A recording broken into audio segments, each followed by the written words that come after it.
Well, hello, YouTube. In today's episode of Know Your Rights, we will be covering a news story about a police whistleblower that was first covered in the USA Today series Behind the Blue Wall. This whistleblower is no longer a member of the police union. A police officer facing criminal charges for revealing a squad car video showing his fellow officers slapping and cursing a man dying of a narcotics overdose was kicked out of the Illinois Police Union on Wednesday. The case of Sergeant Javier Esqueda, a 27-year veteran of the Joliet Police Department, was featured in September as the first installment of the USA Today series Behind the Blue Wall. This series looked into more than 300 cases of police officers speaking out against alleged misconduct in their departments over the last decade. A follow-up story published this week detailed patterns of retaliation against such officers in large and small law enforcement agencies across the country, highlighting how some officers use internal affair investigations and other forms of retaliation and intimidation to punish those who would break the code of silence. Since July of 2020, when he shared with a television reporter footage from January of that year showing how officers treated a restrained black man in medical trouble, Esqueda has become a pariah among his coworkers, according to the USA Today. Officers slapped Eric Lurie, strangled him, and jammed a baton into his mouth only hours before he died. After department authorities started a criminal investigation into his behavior, prosecutors charged him with 4 counts of official misconduct. Esqueda faces up to 20 years in prison. The Joliet Police Officers Association voted 35 to 1 on Wednesday to remove Esqueda from the police union. Union leaders described his action as reprehensible in a letter notifying him of the looming vote. The letter didn't say what Esqueda's actions were that provoked the vote. However, Esqueda said on Thursday that he believes that the move is yet another act of retaliation by Joliet's police leadership, who have been subject of an Illinois Attorney General's office investigation and a department shakeup since the USA Today story, which led the city manager to fire Chief Don Malik last month. They all wanted me prosecuted. They all wanted me gone. And by doing this, they're getting their self-gratification, Esqueda said of the police union's decision. Do I really want to be linked with them after everything that has happened? Esqueda said.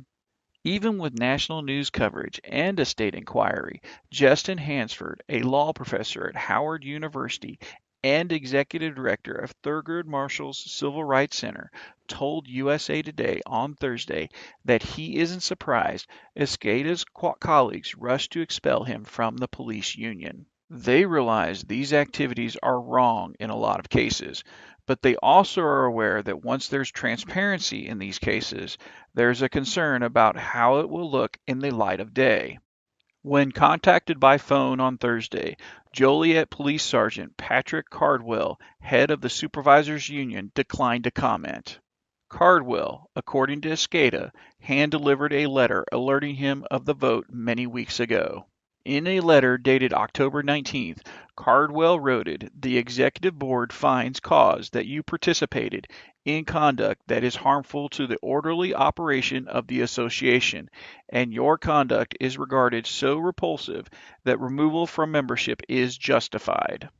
This decision comes nearly 2 months after Illinois Attorney General Kwame Rao launched an inquiry into the Joliet Police Department to see if officers there have a history of violating civil rights.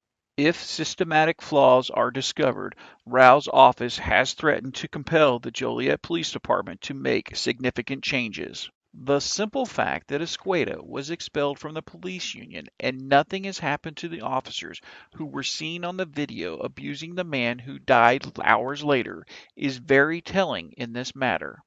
Unfortunately, the Attorney General's office has made it perfectly clear that they have no authority to take any specific action in the case of Lurie, who died of the drug overdose hours after his interaction with the police, according to the medical examiner.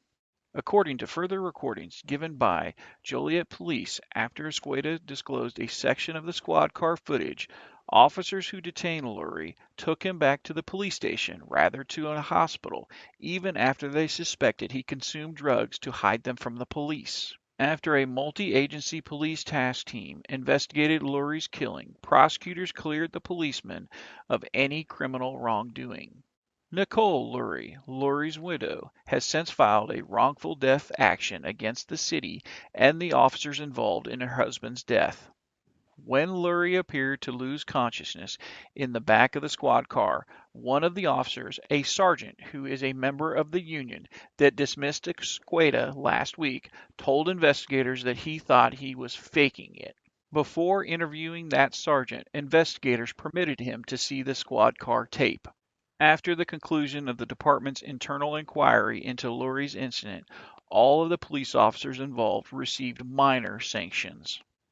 After an officer who turned off the sound to the footage in the moments after the sergeant smacked Lurie and called him a derogatory name was only suspended for 6 days.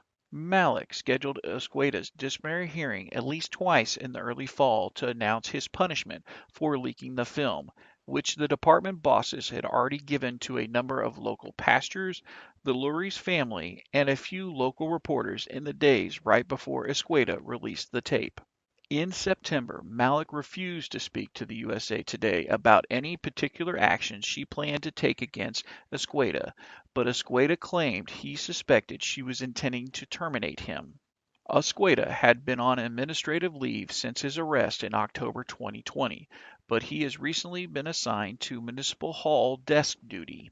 Joliet City Manager Jim Caparelli removed Malik and appointed an interim chief the day after Escueda received notification that Malik was setting a disciplinary hearing for him last month. He then reversed his decision and demoted her, but the issue is still being played out in front of the city council and other city officials. Caparelli did not respond to a request for a comment on Thursday, but he previously told USA Today that he was not a city manager when former police chief Alan Rochemer began the criminal investigation into Escueda. Things would have gone differently if he had been in charge, he claimed. Escueda is accused of illegally accessing video of the Lurie incident of his department-issued laptop, among other accusations. Escueda said he saw the video after logging in and seeing that it was accessible for viewing, which usually means an investigation had ended. He went on to say that he had heard about the video and was concerned because one of his trainees was arrested. There is no definitive date for Escueda's trial. This summer, Rochner told USA Today that he did not consider Escueda a whistleblower and that fresh information would be presented at his trial. Investigators learned from Escueda's employees that he planned to use the footage as a trump card to avoid disciplinary action in a separate incident. Department officials determined that Escueda had failed to monitor another officer who had gotten into a scuffle with a woman at a candlelight vigil in that case. This summer, Escueda was one of 30 cops who signed a letter to Congress encouraging lawmakers to adopt protection for police whistleblowers. He also became the first national award recipient from the Lamplighter Project, a support and advocacy group for police whistleblowers, this summer. The name of the group is derived from the word used by Francisco Ciprico, a New York City Police Department detective who uncovered extensive corruption inside the department in the 1970s and was immortalized in a Hollywood film of the same name. Thank you for watching, everyone, and please let me know in the comments below if you think Escueda should be found guilty for releasing the footage. Also, please don't forget to take a moment and subscribe to our channel. Until the next episode of Know Your Rights, stay safe out there.